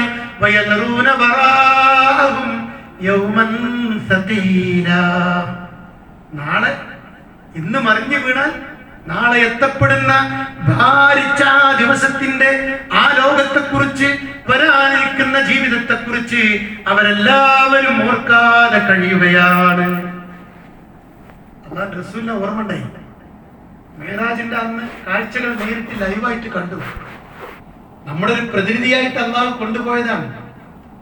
എന്നിട്ടാണ് ആ ജീവിതത്തിൽ കളവ് പറഞ്ഞിട്ടില്ലാത്ത അല്ലാഹുവിന്റെ റസൂൽ, അൽ അമീനായ പുണ്യ റസൂൽ വന്നുകൊണ്ട് കണ്ട കാഴ്ചകൾ പറയുകയാണ്. ലഖദ് റആ മിൻ ആയാതി റബ്ബിഹിൽ കുബ്രാ. നമ്മൾ കണ്ടിട്ടില്ലാത്ത അല്ലാഹുവിന്റെ പല അത്ഭുതകരമായ കാഴ്ചകൾക്കും അല്ലാഹുവിന്റെ റസൂൽ മിഅ്റാജിന്റെ അന്ന് സാക്ഷിയായി. മാ സാബൽ ബസറു വമാ തവാ. ബോധം കെട്ട് വീഴുന്ന അത്യത്ഭുതകരമായ കാഴ്ചകളാണ് കണ്ടത്. പക്ഷേ ദൃഷ്ടി പതറിയില്ല. ക്രമം വിട്ട് നിയന്ത്രണം വിട്ട് അല്ലാഹുവിന്റെ റസൂൽ തളർന്നില്ല. കാഴ്ചകളൊക്കെ കണ്ടിട്ട് ഇവിടെ വന്നിട്ട് നമുക്ക് പറഞ്ഞുതരാം. മരണാനന്തരം എങ്ങോട്ട് എന്നതിന് ഉത്തരം പറയാൻ സയൻസിന്റെ ഒരു കിതാബുകൾക്കും സാധ്യമല്ല. ഒരാൾക്കും മറുപടി പറയാൻ കഴിയില്ല. മരണാനന്തരം എന്ത്, എങ്ങോട്ട്, എന്താണ് അവസ്ഥ എന്ന് പറയാൻ കഴിവുള്ളത് ആരാണോ നമ്മളെ ഇങ്ങോട്ട് സൃഷ്ടിച്ച് പറഞ്ഞു വിട്ടത്, അവന്റെ അടുക്കൽ നിന്ന് വന്ന സന്ദേശമാകുന്ന അല്ലാഹുവിന്റെ കലാമാണ് ഉത്തരം. ആ കലാമിലാണ് നമ്മുടെ വഴി കൃത്യമായി അല്ലാഹു അറിയിച്ചിട്ടുള്ളത്. ആ ഖുർആൻ ഇത് നേരത്തെ പറഞ്ഞു. ഖുർആൻ കൃത്യമായിട്ട് പറഞ്ഞു. ISRO ചെയർമാൻ ചന്ദ്രയാൻ 3 ദൗത്യം നിർവഹിച്ചതിന് ശേഷം നടത്തിയൊരു അഭിമുഖം നമ്മുടെ മനസ്സിലുണ്ട്. ആ അഭിമുഖത്തിൽ അദ്ദേഹം പറയാണ്, ഇത് തകർന്ന് തരിപ്പണാകും ഭൂമി എന്നാണ്. അവസാനം താമസിക്കണമെങ്കിൽ വേറെ ലോകം കണ്ടെത്തേണ്ടി വരുന്നതാണ്. ISRO ചെയർമാൻ വെറുതെ പറഞ്ഞല്ല, ശാസ്ത്രീയമായ ഗവേഷണ പഠന നിരീക്ഷണങ്ങൾക്ക് ശേഷം പറഞ്ഞ അഭിപ്രായമാണ്. ഖുർആൻ ഈ ഗവേഷണങ്ങൾ ഒന്നും നടത്താൻ സാധ്യമല്ലാത്ത ഒരു കാലത്ത്, ഒരു ലോകത്ത്, അന്ന് നിരക്ഷരനായ നബിയിലൂടെ പറഞ്ഞ വാക്കുണ്ട്, ഈ ഭൂമുഖത്തുള്ള ഭൂമി ഉൾപ്പെടെയുള്ള എല്ലാം നശിക്കുന്നതാണ്. ഇത് നേരത്തെ പറഞ്ഞു. അതുകൊണ്ട് നമുക്ക് പോകാനുള്ള ലോകം വളരെ നേരത്തെ കൃത്യമായി അല്ലാഹു അറിയിച്ചിട്ടുണ്ട്. മരിച്ചു ചെന്നാൽ ഇന്ന് വരെ പരിശോധനക്ക് ഒരു യന്ത്രത്തിനും പരിശോധിച്ച് ക്ലിപ്തപ്പെടുത്താൻ കഴിഞ്ഞിട്ടില്ലാത്ത നമ്മുടെ എല്ലാ സ്വകാര്യതകളും എല്ലാ രഹസ്യങ്ങളും ആ ലോകത്ത് വെച്ച് വെളിക്ക് വരും, പുറത്തു വരുന്നു. ഇവിടെ എത്ര കൃത്യം. സാധാരണ ഈ ആമി മോയിൽ ഓടിയൊരു കഥ ഞങ്ങൾ അധ്യാപകരായ ഞങ്ങളൊക്കെ ഈ കുട്ടികൾക്ക് പറഞ്ഞു കൊടുത്തിട്ടുണ്ട്. അങ്ങനെ ഒരു വട്ടം ആമ ജയിച്ചു, മുയൽ തോറ്റു. 2ാമത്തെ വട്ടം മുയൽ ജയിക്കുകയാണ്. 3ാമത്തെ വട്ടം ആമ ജയിക്കുകയാണ്. ഇതൊരു കാരണങ്ങൾ പ്ലാൻ ചെയ്തിട്ടാണ്. ഞാൻ ആ കഥ പറയാനല്ല, കഥ വലിയ കഥയാണ്. ആ 3 കഥയും കൂടെ പറയുമ്പോൾ 1/2 മണിക്കൂർ വേണം. പക്ഷേ കഥ പറഞ്ഞിട്ട് പറയാനുള്ള, ഓർമ്മപ്പെടുത്തിയിട്ട് പറയാനുള്ള എന്താ അറിയോ, ഈ കഥ ഇങ്ങനെ ഉണ്ട് എന്ന് ഒരാമി അറിഞ്ഞിട്ടില്ല, ഒരു മുയലും അറിഞ്ഞിട്ടില്ല. നമ്മുടെ സ്കൂളിൽ കുട്ടികൾ നമുക്കടിയിൽ ഇങ്ങനെ ഒരു കഥ ഉണ്ട് അന്ന് മുതൽ ഇന്ന് വരെയുള്ള ഒരു ആമി അറിഞ്ഞിട്ടില്ല, ഒരു മുയലും അറിഞ്ഞിട്ടില്ല. അറിഞ്ഞുകൂടാ ഇല്ല. ഓനെ കുറിച്ചൊരു കഥ ഉണ്ട്, ഒരു കഥാപാത്രമാണ് എന്നുള്ളത് ഓൻ അറിഞ്ഞിട്ടല്ല. ഈ ചില അമേസിങ് വീഡിയോസ് നമ്മൾ കാണാറുണ്ട്. അതില് റീൽസ് വരെ എന്ന് പറഞ്ഞാൽ ഒരു സിംഹം ഒരു മാൻപേടയുടെ പിന്നാലെ ഓടിപ്പിടിച്ച് ആ മാൻപേടയെ വശത്താക്കുന്ന രംഗങ്ങനെ വീഡിയോ ആയിട്ട് നമ്മുടെ കടയിൽ ധാരാളം കാണാൻ പറ്റും. പക്ഷേ ഒരു സിംഹം അറിഞ്ഞിട്ടില്ല ഇതിന്റെ ഒരു വീഡിയോ നാട്ടിൽ മുഴുവൻ ഉണ്ട് എന്നുള്ള വിവരം. ആ സിംഹം അറിഞ്ഞിട്ടില്ല, ആ ഇരയായി മാറിയ മാൻപേട അറിഞ്ഞിട്ടില്ല. പക്ഷേ അവരുടെ മീതെയുള്ള നമ്മൾ അവരറിയാതെ അവരുടെ എല്ലാം എന്ത് ചെയ്തിട്ടുണ്ട്, ഒപ്പിയെടുത്തിട്ടുണ്ട്, ഫോട്ടോ എടുത്തിട്ടുണ്ട്, സെൽഫി എടുത്തിട്ടുണ്ട്, അതിന് പുറമെ വീഡിയോ ആക്കിയിട്ടുണ്ട്, അത് കഥാപാത്രങ്ങളാക്കി ടെക്സ്റ്റ് ബുക്കുകളിൽ കൊണ്ടുവന്നിട്ടുണ്ട്. അങ്ങനെ പലതും അവരുടെ മീതെയുള്ള നമ്മൾ ചെയ്തിട്ടുണ്ട്. പക്ഷെ ആ സാധുക്കൾ ഇത് അറിഞ്ഞിട്ടില്ല. ഞാനിത് എന്തിനാ പറഞ്ഞത്? ഇന്നലൈക്കും ലഹാഫിളീൻ കിറാമൻ കാതിബീൻ യഅലമൂന മാ തഫ്അലൂൻ. മനുഷ്യരെ, നിങ്ങൾക്ക് മീതെ ചില എഴുത്തുകാരുണ്ട്. അവർ ആദരണീയരാണ്, ബഹുമാന്യരാണ്. അവരെ സ്വാധീനിക്കാൻ നിങ്ങൾക്ക് കഴിയില്ല. അവർ നിങ്ങളുടെ എല്ലാ ചലനങ്ങളും രേഖപ്പെടുത്തിക്കൊണ്ടിരിക്കുന്നവരാണ്. കിതാബും മർഖൂം, അക്കമിട്ട് എഴുതപ്പെട്ട ഗ്രന്ഥമാണ് അവരുടെ കയ്യിലുള്ളത്. മാ യൽഫിദു മിൻ ഖൗലിൻ ഇല്ലാ ലദൈഹി റഖീബുൻ അതീദ്. നിങ്ങൾ ഉച്ചരിക്കുന്ന എല്ലാം ആ നിരീക്ഷകരുടെ കയ്യിലുണ്ട്. മേലെ ഇരുന്നിട്ട് അല്ലാഹു പറയണം, രേഖ ക്ലിയറാണ്. ഇന്നാ കുന്നാ നസ്തൻസിഖു മാ കുൻതും തഅമലൂൻ. എല്ലാ പ്രവർത്തനങ്ങളുടെയും ശരിപ്പകർപ്പ് നമ്മുടെ അടുത്തുണ്ട്. ആ കിതാബിന് കയ്യിൽ തന്നിട്ട് പറയണം പരലോകത്ത്, ഇഖ്റ കിതാബക കഫാ ബിനഫ്സികൽ യൗമ അലൈക ഹസീബാ. സഹോദരാ സഹോദരി, നീ സ്വർഗത്തിന്റെ അവകാശിയാണോ അതല്ല നരകാവകാശിയാണോ എന്ന് നീ തന്നെ നിന്റെ ഗ്രന്ഥം വായിച്ചുകൊണ്ട് തീരുമാനിച്ച് പറ. നമ്മളെ കയ്യിൽ ഗ്രന്ഥം തന്നിട്ട് പറയണം, വായിച്ചു പറയണം. പ്രിയപ്പെട്ടവരെ, ജീവിതം കരുതലോടെ മുന്നോട്ട് പോകണം. അതുകൊണ്ട് സ്വർഗത്തിന്റെ വഴിയിൽ ഒന്നും നമ്മൾ നിസ്സാരമായി കാണരുത്. അബൂ തൽഹ റളിയല്ലാഹു അൻഹു അതിഥി സൽക്കരിച്ച് നമ്മളെ മനസ്സിലുണ്ട്. അല്ലാഹുവിന്റെ റസൂൽ ഈ അതിഥിയെ ആര് കൊണ്ടുപോകുന്നു ചോദിച്ചപ്പോഴേക്കും ആവേശത്തിൽ ഞാൻ കൊണ്ടുപോകാന്ന് പറയണം. ഒരു സ്പെഷ്യലും മഹാനവരുടെ വീട്ടിലില്ല. കുട്ടികളെ കിടത്തി ഉറക്കി അവർ പട്ടിണി കിടന്നു. വിശാലമായ ഹദീസിൽ വന്ന കഥ. ആ കഥയുടെ അവസാനം എന്താ അറിയോ? അടുത്ത ദിവസം അല്ലാഹുവിന്റെ റസൂൽ ഈ വാർത്ത അറിഞ്ഞു. ആ കുടുംബം റസൂലുള്ള ഏൽപ്പിച്ച അതിഥിയെ ഇന്നലെ സൽക്കരിച്ചത് പട്ടിണി കിടന്നുകൊണ്ടാണ്, കുട്ടികളെ കിടത്തി ഉറക്കിക്കൊണ്ടാണ്. അത്ഭുതകരമായ പ്രവർത്തനമാണ് അവരുടെ ഭാഗത്തുണ്ടായത് എന്നറിഞ്ഞപ്പോ അല്ലാഹുവിന്റെ റസൂൽ പറയുകയാണ്, ലഖദ് അജിബല്ലാഹ് മിൻ സുനീഇകുമാ ബിളൈഫികുമൽ ലൈല. ഇന്നലത്തെ രാത്രിയിൽ നിങ്ങൾ രണ്ടുപേരും ആ അതിഥികളെ സൽക്കരിച്ച രംഗം കണ്ടുകൊണ്ട് ആകാശ ലോകത്ത് അല്ലാഹു പോലും അത്ഭുതപ്പെട്ടിരിക്കുന്നു. അജിബല്ലാഹ്, അല്ലാഹുക്ക് അജബായി. അതാണ് പരലോകം സ്വർഗമൊക്കെ മോഹിക്കുന്നവരുടെ ജീവിതത്തിലെ മാറ്റാണ്. പ്രിയപ്പെട്ടവരെ, നമ്മളൊരു തീരുമാനിക്കാം. ഞാൻ അവസാനിപ്പിക്കാം, എൻ്റെ സമയം തീരാനായി. ഞാൻ ഒറ്റ കാര്യം പറയാം. നമുക്കൊക്കെ മൊബൈലിൽ, ഈ മൊബൈലിൽ ഒരു മെസ്സേജ് വരികയാണ്. എന്താ മെസ്സേജ്? ഇതിൽ കാണുന്നപ്പോൾ നമ്മളെ ഡെബിറ്റും ക്രെഡിറ്റും എല്ലാ മെസ്സേജുകളും എല്ലാ അറിയിപ്പുകളും വരാറുണ്ട്. എൻ്റെ നമ്പർ, നിങ്ങൾക്കൊക്കെ നമ്പർ എല്ലാവർക്കും ഉണ്ട്. എന്താ മെസ്സേജ് എന്നോ? മറ്റന്നാൾ രാവിലെ നമ്മൾ മരിക്കുന്ന. ആർക്കിനോട് ദേഷ്യമുണ്ടായില്ലേ? മരിക്കുന്നത് ഉറപ്പാണ്. ടൈം നമുക്ക് അറിയില്ലാതെ മാത്രമേ ഉള്ളൂ എന്ന് സമ്മതിച്ചു. പക്ഷെ ഒരു മെസ്സേജ് ഇങ്ങനെ വന്നു, മറ്റന്നാൾ നമ്മൾ മരിക്കും. ഇനി മാറ്റല്ല. ഇങ്ങനെ ഒരു മെസ്സേജ് വന്നാൽ എങ്ങനെ ഉണ്ടാകും മറ്റന്നാൾ വരെയുള്ള നമ്മുടെ ജീവിതം? ഇന്ന് അസർക്ക് ജമാഅത്തിന് പള്ളിയിൽ ഉണ്ടാവും. നാളത്തെ ഒരു അസർ കൂടി കിട്ടുള്ളൂ. തറാവീഹ് കുറച്ച് ഇമാം 1 മണിക്കൂറൊക്കെ ഓതലുണ്ട്. പക്ഷെ നമ്മൾ ഇന്നും നാളെയും പറയണേ, നിങ്ങൾ ഓതാൻ പറ്റുന്നിടത്തോളം ഓതിക്കൊടുക്കണം.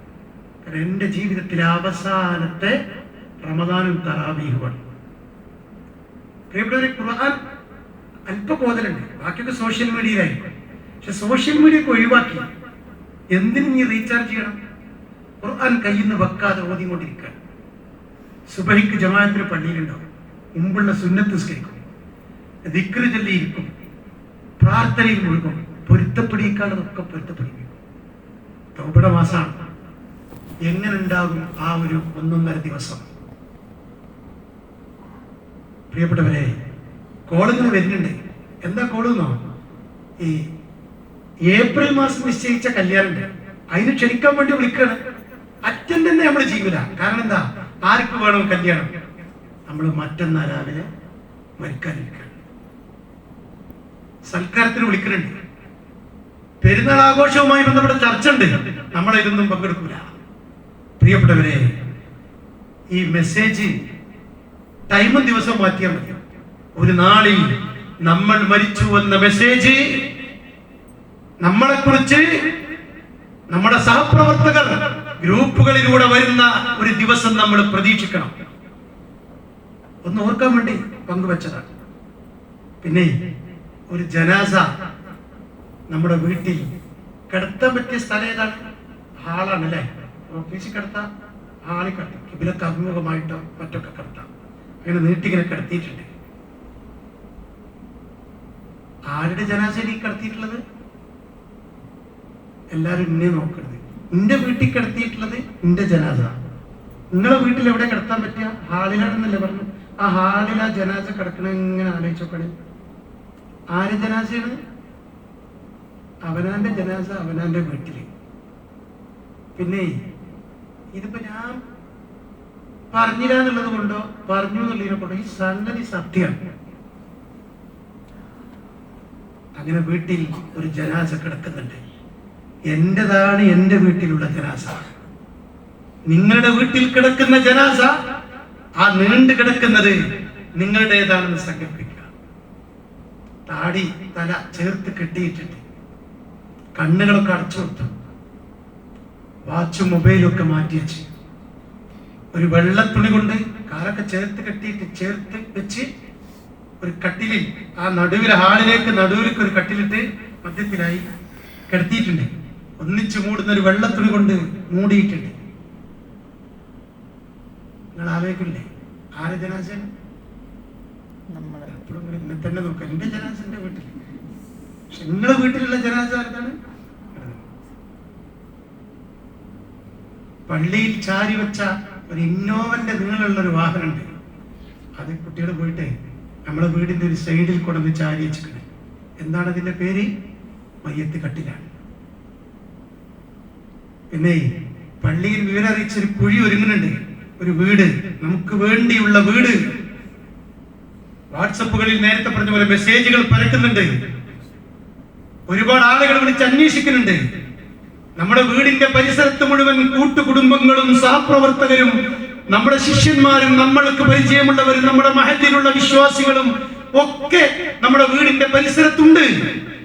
പല ആളുകളും റബ്ബറിന്റെ വിലയിടിവും സ്വർണത്തിന്റെ കുതിപ്പും കുരുമുളകിന്റെ ഇടിവും ഒക്കെ ചർച്ച ചെയ്യുന്നുണ്ട്. നമ്മളെ ചർച്ചയിലില്ല. ആരെ? നമ്മളെ ജനാസയായ നമ്മളെ. ഞമ്മക്കെന്ത് റബ്ബർ, എന്ത് സ്വർണം?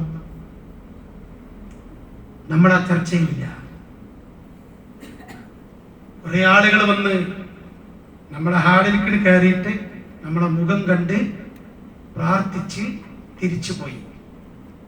കുറെ ആളുകൾ അനുശോചനം മക്കളെയും ബന്ധുക്കളെയും വിളിച്ചറിയിച്ചു. ബാപ്പാന്റെ അടുത്ത ആളിരുന്നു ഞാന്, ഞങ്ങൾ ഒന്നിച്ചു കഴിഞ്ഞതാണ്, അല്ല ആഹാരം വിളിച്ചാക്കട്ടെ എന്നൊക്കെ പറഞ്ഞ് അനുശോചനങ്ങൾ ഇങ്ങനെ വരികയാണ് മക്കൾക്ക്. കുറെ ആളുകൾ മുഖം കണ്ട് തിരിച്ചുപോയി. കുറെ ആളുകൾ അനുശോചനം വിളിച്ചറിയിച്ചു. അവരൊന്നും കുറ്റപ്പെടുത്തിയിട്ട് കാര്യമില്ല. അവർക്കൊന്നും സമയമില്ല. നിസ്കരിക്കാനോ പള്ളിയിൽ മറവ് ചെയ്യുന്നിടത്തേക്ക് വരാനും സമയമില്ല. അവർ തിരക്കിലാണ്. കുറ്റപ്പെടുത്തിയിട്ട് കാര്യമില്ല. തിരക്കില്ലാത്തത് ആർക്ക് മാത്രമാണ്? പറഞ്ഞോളി, എനിക്കും നിങ്ങൾക്കുമാണ്. മരിച്ചു കിടക്കുന്ന നമുക്കൊരു തിരക്കില്ല, എവിടേക്കും പോകാനില്ല. പ്രിയപ്പെട്ടവരെ, ഒരാഴ്ച അങ്ങനെ ഖബർ വരെ വന്ന് മറവ് ചെയ്ത് ബന്ധുക്കളായ നമ്മുടെ ഉടപ്പുറപ്പുകളും രക്തബന്ധുക്കളും മക്കളും പ്രിയപ്പെട്ടവരും കണ്ണീരോടെ തസ്ബീഹ് ചൊല്ലി മണ്ണിട്ട് തിരിച്ചു പോരുകയാണ്. 5-10 മിനിറ്റ് ഒക്കെ പിന്നെ ഒരാൾ നിൽക്കും, പിന്നെ അവിടുന്ന് പോരും. ഒരാഴ്ച കഴിഞ്ഞാൽ നമ്മളെ കുട്ടികളും പേരെ കുട്ടികളൊക്കെ പറയും, എനിക്കൊക്കെ സ്കൂൾ മദ്രസയുണ്ട്, നീ ഞങ്ങളങ്ങോട്ട് പൊയ്ക്കോട്ടെ എന്ന് പറയും. പോലും പോകും. പക്ഷെ മറക്കരുത്, നമ്മളെ കുറിച്ച് ഓർക്കാൻ നമുക്ക് വേണ്ടി ഒഴിഞ്ഞിരുന്നു കൊണ്ട് ആർഭാടങ്ങളില്ലാതെ അലങ്കാര ചമയങ്ങളില്ലാതെ, പ്രിയപ്പെട്ടവരെ, ആഘോഷങ്ങൾക്കും സൽക്കാരങ്ങൾക്കും പോകാതെ ഒരു റൂമിനകത്ത് ആത്മാർത്ഥമായി പ്രിയപ്പെട്ട തന്റെ ജീവിത പങ്കാളിയെ കുറിച്ചോർത്ത് പ്രാർത്ഥിക്കാൻ ഒരാൾ ഈ ലോകത്തുണ്ട്. ആ ആളുടെ പേരാണ് നമ്മുടെ പ്രിയപ്പെട്ട ഭാര്യ. 4 മാസവും 10 ദിവസവും. അതുകൊണ്ട് ഭാര്യമാരോട് നന്നായിട്ട് പെരുമാറണം. കാരണം നമ്മളെ കുറിച്ച് ഒരുപാട് നന്മകൾ അവർക്ക് ഓർക്കാണ്ടാവണം. അവരാ ഇരുന്ന് പ്രാർത്ഥിക്കുന്ന അവസ്ഥയിൽ അവർക്ക് ഓർത്തെടുക്കാൻ പറ്റണം. അള്ളാഹു തൗഫീഖ് നൽകട്ടെ. പ്രിയപ്പെട്ടവരെ, അങ്ങനെ എല്ലാവരും ബന്ധുമിത്രാദികളൊക്കെ പോകുന്നു. പിന്നെ എല്ലാവരും നമ്മളെ മറന്ന് എല്ലാവർക്കും എല്ലാം ചെയ്തു കൊടുത്ത നമ്മളെ പിന്നെ മറന്നു. ഇനി ഞാനും എൻ്റെ അമലും മാത്രമാണ് എൻ്റെ ബർസഖിയായ ലോകത്തുള്ളത്. നിങ്ങൾക്ക് ഉറപ്പായോ? ഞാനും എൻ്റെ അമലുകളും. എത്ര ഖുർആൻ ഓതി റമദാനായിട്ട് ഒരു ഖത്തം തീർത്തുറക്കൊന്ന് കൈപൊക്കി. എല്ലാരും പൊക്കാൻ നിൽക്കുന്ന സമയമല്ല, ഞാൻ വേഗം പോവുക. പ്രിയപ്പെട്ടവരെ, ഓതുക. ആർക്ക് വേണ്ടിയിട്ടെന്ന്? ആരെങ്കിലും ബോധ്യപ്പെടുത്താനല്ല, നമുക്ക് വേണ്ടി. ശഫാഅത്ത് നടത്താൻ, ഖബറിൽ ചോദ്യത്തിന് ധൈര്യസമേതം ഇമാം ആരാണ് എന്ന് ചോദിക്കുമ്പോൾ മറുപടി പറയാൻ, നാളെ മഹ്ശറിലേക്ക് ഓടുമ്പോൾ പിന്നിൽ വന്ന് തട്ടിക്കൊണ്ട് ഞാനാണ് നിങ്ങളുടെ ഉറ്റ ചങ്ങാതി എന്ന് പറയാൻ, നാളെ സ്വർഗത്തിലെ ദറജ ഉയരാൻ ശഫാഅത്തിന് യോഗ്യനായ അല്ലാഹു നിശ്ചയിച്ചത് ഖുർആനാണ്. ആ ഖുർആൻ ഉണ്ടാവണം. റമദാൻ ഉപയോഗപ്പെടുത്തി നമ്മൾ ഓതുക. അല്ലാഹു തൗഫീഖ് നൽകുമാറാവട്ടെ. അതുകൊണ്ട് കൂടെ വരാൻ ഖുർആൻ ഉണ്ടാവണം കൂട്ടിന്. നോമ്പും നമസ്കാരങ്ങളും ദാനധർമ്മങ്ങളും ഉണ്ടാവണം. ദാനധർമ്മം പറയുമ്പോൾ പ്രത്യേകത ഉണ്ടായിരുന്നു. ഖബറിലേക്ക് ഇങ്ങനെ ഒഴുകുന്നതാണ് സദഖത്തുൻ ജാരിയ. ഖബറിലേക്ക് ഇങ്ങനെ ഒഴുകുന്നു. ഈ പള്ളി ഉണ്ടാക്കിയ ആളെ പേര് ഇവിടെ എഴുതി വെച്ചിട്ടില്ല. നിങ്ങളെല്ലാരും ഭാഗവാക്കായിട്ടുണ്ടോ? പക്ഷേ എനിക്കറിഞ്ഞൂടാ, അറിയണമെന്നില്ല. അത് ഉണ്ടാക്കിയത്, അതിന്റെ പിന്നിൽ പ്രവർത്തിച്ചത്, അതിന് ഓരോ രൂപ മുതൽ തുടങ്ങി 1,00,000 വരെ സംഭാവന നൽകിയത് ആരാണെന്നതിനെ കുറിച്ച് അറിയേണ്ടവന്റെ രേഖയിൽ കൃത്യമാണ്.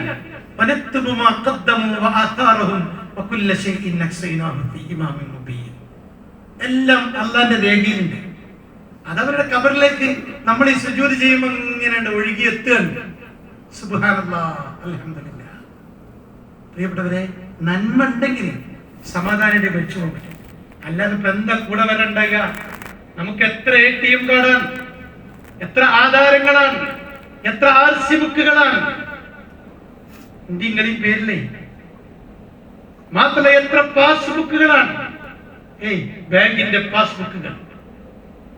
സഹോദരി, എത്ര ആഭരണമാണ് നമ്മുടെ കയ്യിൽ നമ്മുടേതായി നമ്മുടെ സൂക്ഷിപ്പ് മുതലായിട്ടുള്ളത്. ഇതൊക്കെ മയ്യത്ത് കുളിക്കുമ്പോൾ അയച്ച് എടുത്ത് ഒന്നും വേണ്ട. 3 കഷ്ണം തുണി ഖബറിങ്ങനെ ഇറക്കുമ്പോ നമ്മളൊരു തോർത്തുമുണ്ടോണ്ടാണ് അല്ലേ ശ്രീമാഷ? തോർത്തുമുണ്ടോട് ഇങ്ങനെ ചുറ്റിപ്പിടിച്ചിട്ടാണ് മയ്യത്തിങ്ങനെ ഇറക്കുക. ആ ഇറക്കുമ്പോ അവസാനം ആ തോർത്തുമുണ്ട് എടുത്തില്ലേന്ന്, ഇറക്കാൻ ഉപയോഗിച്ച തോർത്തുമുണ്ട് എടുത്തില്ലേന്ന് പുറത്തുനിന്ന് ആളുകൾ ചോദിക്കണം. ഇല്ലാന്ന് പറഞ്ഞ ഒരു കോരെടുത്തിട്ട് അത് തോണ്ടി പുറത്തുപെടുന്നു. 3 കഷ്ണം തുണി മാത്രം. പിന്നെ നമ്മളീ പറയുന്ന വർത്താനങ്ങളെ ആലങ്കാരിക വർത്താനല്ലേ, നമ്മൾ അനുഭവിക്കാനുള്ള സംഗതി മാത്രമാണ് ഈ പറയണത്. അതുകൊണ്ട് ഖബറിൽ എക്സ്ട്രാ ഒന്നും കൊണ്ടുപോയില്ല. ഈ അന്ധവിശ്വാസം ചെയ്യുന്ന കുറെ ആൾക്കാരുണ്ട്, ഒക്കെ ഖബറിന്റെ പുറത്താണ്. അള്ളാന്റെ തൗഫീഖ് കൊണ്ട് കാവലോട് ഖബറിന്റെ ഉള്ളിലൊന്നും ചെയ്യാൻ നിർത്തിയിട്ടില്ല. ഇനി അതും ഏറെ വൈകാതെ വന്നേക്കാം. നമ്മളെങ്ങാനും മൗനികളായാൽ, മുവഹിദുകളാകുന്ന നമ്മളെങ്ങാനും ശാന്തരായാൽ, എവിടേക്ക് ഒരു അന്ധവിശ്വാസം മുളപ്പിച്ചെടുത്ത് വളർത്തിക്കൊണ്ടുവരാൻ പറ്റുമോ എന്നാലോചിക്കുന്ന പൗരോഹിത്യമാണ് നമുക്ക് ചുറ്റുമുള്ളത്. ഖബറിന്റെ പുറത്തെ കാര്യം എല്ലാം ആക്രമണത്തിൽ നടക്കുന്നുണ്ട്. ഉള്ളിത്തൊടാൻ ധൈര്യം വന്നിട്ടില്ല. സിമന്റോ മണലോ വെള്ളപൂശലോ അല്ലെങ്കിൽ ഒരു മുസല്ല വിരിക്കലോ അല്ലെങ്കിൽ വേറെന്തെങ്കിലും സൗകര്യം ചെയ്യലോ തുടങ്ങിയിട്ടില്ല. അള്ളാഹു കാക്കട്ടെ. പ്രിയപ്പെട്ടവരെ, ഞാൻ പറഞ്ഞു വന്നത്, ആ ഖബറിലേക്ക് കൂടെ വരാൻ കർമ്മങ്ങൾ ഉണ്ടാവണം, ധർമ്മങ്ങൾ ഉണ്ടാവണം. ഞാനും എന്റെ അമലും മാത്രമാണ് എന്റെ ഖബറിൽ. ഞാൻ ഇങ്ങനെ ആലോചിക്കലുണ്ടേ, എന്റെ വീട്ടിൽ നിന്ന് എന്നെ പുറത്താക്കാൻ ആർക്കാ അധികാരം? ഞാൻ ഉണ്ടാക്കിയ എന്റെ പേരിലുള്ള വീടാണ്, പക്ഷെ മരണത്തിന് അധികാരമുണ്ട്. എന്നെ പുറത്താക്കും. എന്നിട്ട് മയ്യത്ത് മുറ്റത്ത് വെച്ചിട്ട് എന്റെ ഭാര്യ പ്രാർത്ഥിക്കണ പ്രാർത്ഥന ഉണ്ട്. ആ പ്രാർത്ഥന വല്ലാത്ത പ്രാർത്ഥനയാണ്. ഭാര്യമാർക്ക് അർത്ഥറിഞ്ഞിക്കണോന്ന് നമ്മൾ സംശയിക്കുകയാണ്. അർത്ഥറിഞ്ഞുകൊണ്ട് പ്രാർത്ഥിക്കുന്ന 3ാമത്തെ തക്ബീറിന് ശേഷമുള്ള പ്രാർത്ഥന ഉണ്ട്. അല്ലാഹുമ്മ അബ്ദിൽഹു ദാറൻ ഖൈറൻ മിൻ ദാരിഹി വഅഗ്ലൻ ഖൈറൻ മിൻ അഗ്ലിഹി. പിന്നെന്താണ്? വസൗജൻ ഖൈറൻ മിൻ സൗജിഹി. എന്താ ഇതിന്റെ അർത്ഥം?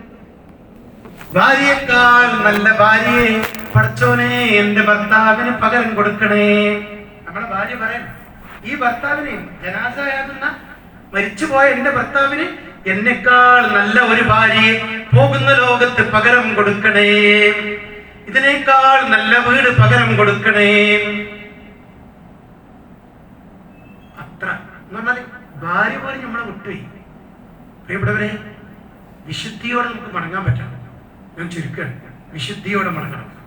അതിലെന്ത് വേണമെന്നോ തൗബയുടെ മാസത്തെ നമ്മൾ ഉപയോഗപ്പെടുത്തണം. മയ്യത്ത് കുളിപ്പിക്കണോല് നഖത്തിന്റെയും താടിയുടെയും കക്ഷത്തിന്റെയും എല്ലാ പല്ലിന്റെ അടിയിൽ വരെ അഴുക്കുകളോ അല്ലെങ്കിൽ വല്ലതുണ്ടെങ്കിലോ ഒക്കെ ആവശ്യത്തിനും വെള്ളം ഉപയോഗിച്ച് വസുവാസോടുകൂടി കുളിപ്പിക്കും.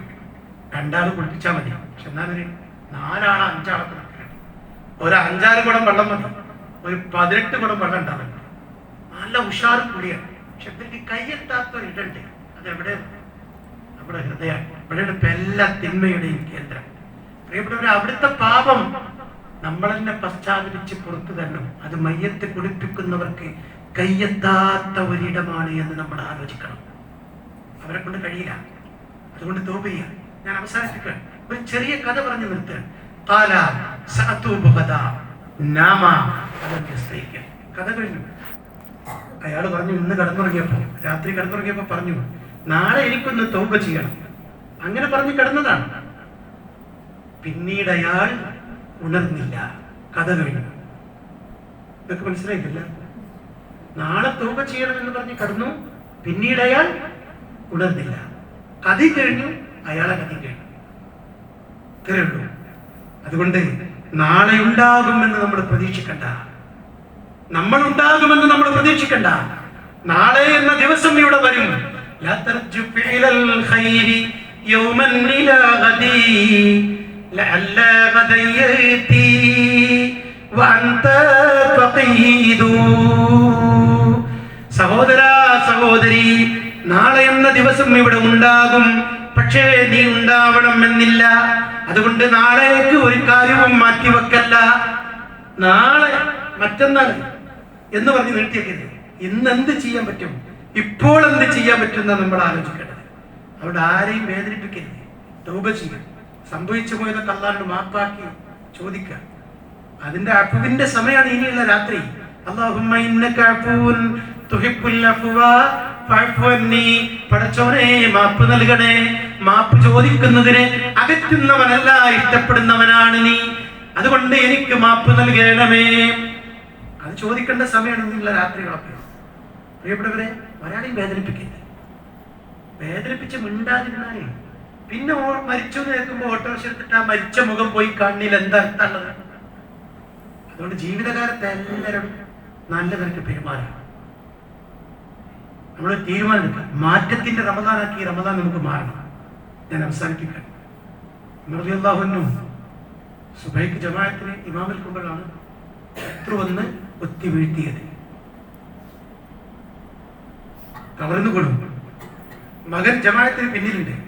മകൻ ബാപ്പാനെ മടിയിലേക്ക് തല ചാത്തിക്കെടുത്തി. അന്ത്യസമയാണ്.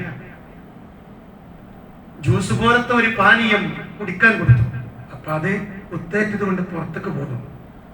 കൈ ആ പിളർന്ന വയറിൽ ചേർത്ത് പിടിച്ച് പുറത്തേക്ക് വന്ന കുടൽമാല അകത്തേക്കാക്കി പൊത്തിപ്പിടിച്ചു. റളിയല്ലാഹുവിന്റെ കണ്ണിൽ നിന്ന് കണ്ണുനീര് വരുന്നത് പോലെ മോന് തോന്നി. മോൻ ആ കണ്ണുനീര് ഇങ്ങനെ തുടച്ചു കൊടുത്ത് ബാപ്പാന്റെ മുഖം ഇങ്ങനെ തടവി കൊടുക്കുകയാണ്. ബാപ്പ കരഞ്ഞോന്ന് മോനൊരു സംശയം.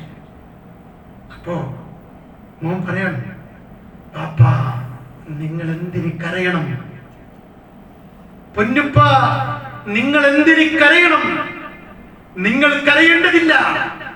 നിങ്ങൾ പോകുന്ന ലോകം സ്വർഗമാണ്. നിങ്ങൾ സ്വർഗത്തിലാണെന്ന് അല്ലാഹുവിന്റെ റസൂൽ പറയുന്നത് ഈ ഇരിക്കുന്ന സഹാബത്തിൽ ഭൂരിഭാഗം ആളുകളും കേട്ടവരാണ്. അല്ലാഹുവിന്റെ റസൂൽ വഹീന്റെ വെളിച്ചത്തിൽ പറഞ്ഞതാണ്. അബൂബക്കറും ഫിൽ ജന്ന, ഉമറും ഫിൽ ജന്ന. പിന്നെ എന്തിന് കരയണം? ബാപ്പാന്ന് കണ്ണുനീർ തുടച്ചു കൊടുത്ത് മോൻ ചോദിക്കരുത്. അന്ത്യസമയം റളിയല്ലാഹു പറയാണ്, മോനെ അതല്ല പ്രശ്നം. ബാപ്പ സ്വർഗത്തിലാണെന്ന് അല്ലാഹുവിന്റെ റസൂൽ തിരുമൊഴി പറഞ്ഞത് സത്യമാണ്. അത് ഞാൻ ഉൾപ്പെടെ പലരും സാക്ഷിയുമാണ്. പക്ഷേ അത് പറഞ്ഞിട്ടും പിന്നെയും കുറെ കാലം ബാപ്പ ജീവിച്ചില്ലേ? ആ കാലഘട്ടത്തെ കുറിച്ച് ഓർത്തുകൊണ്ടാണ് ബാപ്പ വിതുമ്പുന്നത് എന്ന് മകനോട് പറയുന്ന ഒരു പിതാവിന്റെ അന്ത്യസമയത്തെ സംസാരം ഏറെ നമ്മളെ ചിന്തിപ്പിക്കേണ്ടതാണ്. ഇവിടെ ഒരു സമാധാനത്തോടെ മരിക്കാൻ പറ്റണം, സന്തോഷത്തോടെ മരിക്കാൻ പറ്റണം, ഈമാനോടുകൂടി റാഹത്തിൽ മരിക്കാൻ പറ്റണം, ആഖിബത്ത് നന്നായിട്ട് ഈ ലോകത്ത് വിട പറയാൻ പറ്റണം. അല്ലാഹു തൗഫീഖ് നൽകട്ടെ. ഞാൻ ആമുഖമായി ഓതി കേൾപ്പിച്ച ആയത്ത് നോക്കാം. നിങ്ങൾ സൂറത്തുൽ ഫജ്റിന്റെ അവസാന ഭാഗത്തെ അല്ലാഹു നമ്മളെ തിരിച്ചു വിളിച്ച് മടക്കിക്കൊണ്ട് പോകുമ്പോൾ പറയുന്ന സമാധാനത്തിന്റെ, സന്തോഷത്തിന്റെ, പ്രതീക്ഷയുടെ അല്ലാഹുവിന്റെ തലോടലാണ് ആ വചനത്തിൽ നമുക്ക് കാണാൻ കഴിയുന്നത്. എത്ര മനോഹരാണ്. നമ്മൾ സാധാരണ പറയും, മകളെ കല്യാണമൊക്കെ കഴിഞ്ഞാല്, മകനൊരു വീടും ജോലിയൊക്കെ ആയാല്, മകൾക്കും മകനും ഒക്കെ പേരക്കുട്ടിയൊക്കെ ആയാല്, പേരക്കുട്ടിന്റെ കല്യാണം കഴിഞ്ഞാല്, അവർക്കൊക്കെ വീടും ഒക്കെ ആയാല് നമ്മൾ പറയും, ഇനി മരിച്ചാലും വേണ്ടിയില്ല, എന്റെ കാര്യങ്ങളൊക്കെ സലാമത്തേക്കണേ, ഞാൻ ആഗ്രഹിച്ച ആഗ്രഹങ്ങളൊക്കെ, സ്വപ്നങ്ങളൊക്കെ പൂവണിക്കണമെന്ന് പറയും. ഇത് ദുനിയാവിലേക്ക് ചേർത്തിയിട്ടാണ് നമ്മുടെ സംസാരം. പ്രിയപ്പെട്ടവരെ, അല്ലാഹു ഏൽപ്പിച്ച ഉത്തരവാദിത്തങ്ങൾ കൃത്യമായി നിർവഹിച്ചിട്ടുണ്ടെങ്കിൽ നമ്മളെ തിരിച്ചു വിളിക്കുന്ന പ്രയോഗം യാ അയ്യതുഹൻ നഫ്സുൽ മുത്മഇന്ന, സമാധാനമടഞ്ഞ ആത്മാവേ, സമാധാനത്തോടെ ദുനിയാവിൽ ജീവിച്ച സഹോദര സഹോദരി, നമസ്കാരത്തിൽ വീഴ്ച വന്നിട്ടില്ല, സകാത്തിൽ കൃത്യതയുണ്ട്, നോമ്പ് എല്ലാം എണ്ണം പിടിച്ചുകൊണ്ട് പൂർത്തീകരിച്ചവനാണ്, എല്ലാ കടമകളും ബാധ്യതകളും ബന്ധങ്ങളും ഉത്തരവാദിത്തങ്ങളും എല്ലാം ഭംഗിയായി റബ്ബ് പറഞ്ഞതുപോലെ നിർവഹിച്ചവനാണ് എങ്കിൽ സമാധാനത്തോടെ നമുക്ക് മരിച്ചു മടങ്ങാൻ പറ്റും. നിസ്കാരം കുറേ കുറവുണ്ട്, നോമ്പ് കുറേ പണ്ട് കാലത്ത് പോയിക്കണ്, ഹജ്ജ് ചെയ്തിട്ടില്ല, പൈസ ഉണ്ടായിട്ട്, സക്കാത്തിന്റെ കാര്യത്തിൽ ഒരു സൂക്ഷ്മതയില്ല, എന്തിനങ്ങോട്ട് കൊടുക്കും, കണക്കൊന്നും നോക്കിയിട്ടില്ല. സോഫ്റ്റ്വെയർ കൂടി നമ്മൾ മുമ്പിലുള്ള കാലാണ്. വേണ്ടവർക്ക് ഇതൊക്കെ ചെയ്യാനുള്ള എല്ലാ സംവിധാനമുണ്ട്. പക്ഷെ സൂക്ഷ്മത പാലിച്ചിട്ടില്ലെങ്കിൽ എങ്ങനെ സന്തോഷത്തോടെ മടങ്ങും? യാ അയ്യതുഹൻ നഫ്സുൽ മുത്മഇന്ന, സമാധാനത്തോടുകൂടി ജീവിച്ച ആത്മാവേ, ഇർജിഇ ഇലാ റബ്ബികി റാദിയതൻ മർദിയ, തൃപ്തിയോടെ നിന്റെ രക്ഷിതാവിങ്കലേക്ക് നീ മടങ്ങി വരിക. സമാധാനത്തോടെ, ആശ്വാസത്തോടെ, സന്തോഷത്തോടെ, സംതൃപ്തിയോടെ റബ്ബിങ്കലേക്ക് മടങ്ങി വരിക. ഫദ്ഖുലീ ഫീ ഇബാദി, എന്റെ സച്ചരിതരായ അമ്പിയാക്കന്മാരുടെയും ഔലിയാക്കന്മാരുടെയും ശുഹദാക്കളുടെയും സ്വാലിഹീങ്ങളുടെയും കൂടെ ചേർന്ന് നിൽക്കുക. വദ്ഖുലീ ജന്നതി, എന്നിട്ട് അവരോടൊപ്പം നിങ്ങൾക്ക് വേണ്ടി ഞാൻ ഒരുക്കി വെച്ച എന്റെ വാഗ്ദാനമാകുന്ന അത്ഭുതകരമായ ആ സ്വർഗത്തിലേക്ക് നിങ്ങൾ പ്രവേശിക്കുക. ഇതെവിടുന്ന കേൾക്കണമെന്നോ? പരലോകത്തുനിന്നല്ല, മരിച്ച് തിരിച്ചു പോകുമ്പോ അല്ല വിളിച്ചു കൊണ്ടുപോകുമ്പോ പറയുന്ന ആശ്വാസ വാക്കാണ്. അല്ലാഹു ഭാഗ്യവാന്മാരെ നമ്മളെ ഉൾപ്പെടുത്തുമാറാവട്ടെ.